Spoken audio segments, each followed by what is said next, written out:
That night was the most terrifying of my life. I saw with my own eyes something that I can't get out of my head. In fact, that was the last night we spent in that house. I have a story I'd like to share. The roots of it all trace back to 2007. Back then I was 8 years old. My parents bought a beautiful country house. It was situated at the edge of a forest. Nearby there were some mountains and even a lake a few kilometers away. The house was practically isolated from everything. It was the perfect place to relax and forget about the noise and pollution of the city. My family and I used it to unwind, spending time there during school vacations or on certain weekend getaways. We enjoyed being in that house for about 5 years. Then, in 2012, something bad happened. Around that time, we decided to spend an entire weekend there. We planned to arrive on Friday morning and stay until Sunday afternoon. And so we did. We packed our things on Thursday night, and a few hours after sunrise on Friday, we arrived at the house. Upon entering, we noticed a horrible smell. It was as if some animal had died inside. The most logical thought was that a raccoon or a bird had gotten in and died there. We checked every corner but found nothing. The smell was really intense. So much so that it was impossible to stay inside the house. Despite opening doors and windows and spraying cleaners, the smell persisted. The stench was so overwhelming that we ended up camping outside the first night. It was inconvenient, but we took it in stride. It was quite fun. That entire weekend, nothing strange happened. Sunday came, and before leaving we made sure to close everything perfectly. 3 or 4 months later we returned again. This time we planned to stay for a whole week. However, things didn't go as planned. Once again we're greeted by that terrible smell. But in the end we didn't stay. After airing it out, the smell remained just as terrible. At that point we thought something wasn't right. I saw fire and I could hear the smell of burning. Once again we inspected the entire house, but we didn't notice any signs of forced entry. It was exactly the same. The stench was like rotting flesh. The worst part was that it was present in every room, as if someone had died inside and their body hadn't been removed for a week. We considered another possibility, that the smell was coming from the drainage system. That same day my dad called a couple of plumbers to check the pipes. They spent almost the entire afternoon inspecting the drainage system. They drained everything and did some excavations but said everything was in order. The stench wasn't coming from the pipes. Our uncertainty grew. We had no idea what the problem was. We cleaned the entire house again, ensuring it was ventilated as best as possible. We sprayed floor deodorant, scrubbed the walls, and even used incense inside. The stench diminished but didn't completely disappear. At least we could be inside without feeling too uncomfortable. The next day we tried to enjoy our stay, spending most of the afternoon watching movies. Around 6 in the evening, we heard a series of thuds from downstairs, as if several objects had been thrown to the floor. My dad and older brother rushed down to see what had happened, with my mom and I following behind. We were shocked to find the chairs scattered across the kitchen floor, the table even tipped over. This was remarkable, as the table was made of wood and not something easily moved by one person. We immediately thought there were intruders in the house. But what shocked us more was that the nauseating smell was back in the kitchen, stronger than ever. We checked the doors and windows and everything was perfectly closed. No one could have entered or left. We were all scared. By this point, night had fallen. The road connecting to the city becomes quite dangerous at night, so we decided to stay. That night was the most terrifying of my life. I saw something with my own eyes that I can't forget. In fact, that was the last night we spent in that house. It was around 4 in the morning when my brother woke me by shaking my shoulder. Hey, wake up. There's someone in the hallway.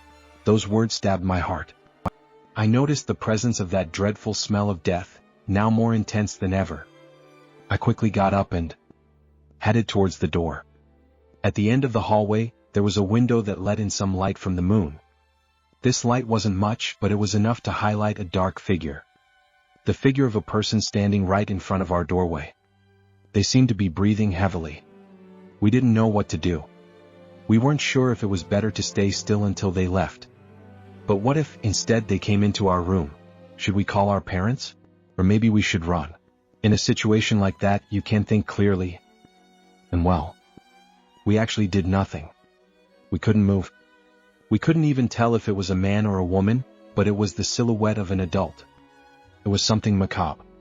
The most terrifying part was when I suddenly told my uncle, and he shared the image of a murderer. Soon it started to float. It began rising slowly. It wasn't holding on to anything. Its feet simply lifted off the floor. It reached such a height that its head touched the ceiling. But it didn't stop there. We were frozen when we saw it start to pass through the ceiling, as if it were made of some gaseous material. Within seconds, the only thing we could see were its feet hanging. That's precisely the image that's most etched in my mind. Then it continued to rise until it completely vanished. At that very moment, we saw something fall to the floor. We heard my parents start coughing and complaining about the foul smell. We heard them running to our room. Then, my mom screamed before entering. Out there in the hallway where we saw that person standing, was a piece of rotten meat. It looked a lot like a beef liver or something similar. It was covered in those small white maggots that eat flesh when it's decomposing. It smelled unbelievably bad. We couldn't hold back from vomiting. On the verge of tears, we explained to my parents what we had just seen. As we're telling them, we got another scare when we looked at the ceiling. In the spot where that thing had passed through, there was a large stain. We turned on the light and saw that it was yellow and also emitted a repugnant smell. We didn't know what it was. We didn't know what to do. My parents called the police, reporting that someone had been breaking into our property. We didn't know what else to tell them. It would sound stupid if we said we saw a ghost. About half an hour later, the officers arrived. They inspected the house. They also noticed the bad smell and discovered the piece of meat. It was outside our room. As far as we knew, they took it away for analysis. Then they interrogated us. They asked my brother and me to recount what happened, but they didn't believe us. With an incredulous smile, they took our statement. We felt strange about their approach, but ultimately we left everything in their hands. They cordoned off the house and said they would keep it secured while they conducted investigations. Then they escorted us to the city. 3 days later, we received a visit from 2 police officers. They interrogated us again. Afterwards, they said the case would be escalated to higher authorities, and for the time being, the country house would remain under their jurisdiction. They had my parents sign a permit to conduct excavations. They informed us that the unbearable smell could indicate the presence of buried human remains in the area surrounding the house. I don't want to delve too much into this part. Besides, there are certain details I don't wish to share. All I will say is that those were very difficult months. The police informed us that, thanks to the excavations, they found the body of a man buried in the backyard. According to the analysis, the liver fragment we found belonged to this person. But there was a detail that I found even more chilling. This person was buried alive. My parents were the main suspects of this crime, but thankfully they were able to prove their innocence.